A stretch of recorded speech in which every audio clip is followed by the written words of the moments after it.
Hi hello friends, welcome to மீவிங்ஸ். இந்த வீடியோவில் நம்ம என்ன பார்க்க போகிறோம்னா difference between square and square root.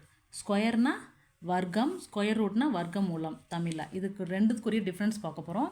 இப்போ ஸ்கொயர்னா என்ன? ஒன் ஸ்கொயர்னா 1 into 1 equal to 1. 2 square 2 into 2 equal to 4.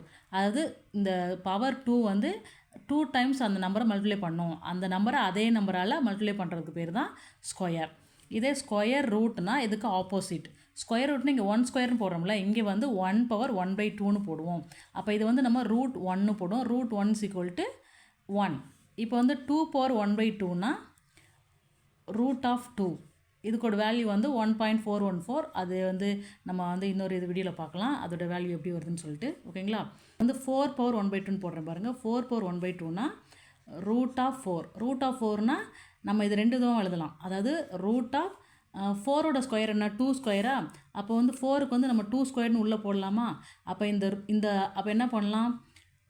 2 power square the whole power 1/2. ஓகேங்களா?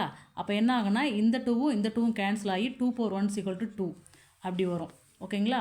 தென் நெக்ஸ்ட்டு வந்து இதை வந்து இன்னொரு மெத்தடில் போடலாம். ரூட் பவர் 4னா அது வந்து எப்படி பிரிக்கலாம்? 2 இன்ட்டு 2. ஓகேங்களா? அப்போ ரெண்டு நம்பர் ஜோடியாக இருக்கா? இப்போ ரெண்டு நம்பர் ஜோடியாக இருக்கும்போது ஒரு நம்பர் வெளில எடுத்துடணும். அப்போ 2. இந்த ரெண்டு மெத்தடில் நீங்கள் எப்படி போட்டாலும் கரெக்டு தான்.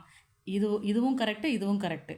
இது வந்து ஃபாஸ்ட்டாக போடும்போது இந்த மாதிரி சம்டைம் போடுவாங்க. நீங்கள் இது வந்து உங்கள் புரிதலுக்காகன்னு சொல்லியிருக்கேன். Root of 4, root of 2 square, 2 power 2 the whole power, இந்த ஸ்கொயர் ரூட் வந்து 1/2ன்னு நம்ம சொல்லுவோம்.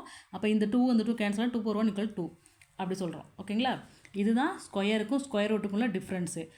அப்படியே ஆப்போசிட்டு, ஸ்கொயரும் ஸ்கொயர் ரூட்டும் ஆப்போசிட்டாக இருக்கும். அதுதாங்க. இது உங்களுக்கு புரிஞ்சிருக்குன்னு நினைக்கிறேன். இது வெரி சிம்பிள் தான். இது ஒன்றும் பெரிய விஷயம் கிடையாது. இந்த வீடியோ உங்களுக்கு பிடிச்சிருந்துச்சுன்னா லைக் பண்ணுங்கள், ஷேர் பண்ணுங்கள், சப்ஸ்கிரைப் பண்ணுங்கள். தேங்க்யூ. தேங்க்ஸ் ஃபார் வாட்சிங்.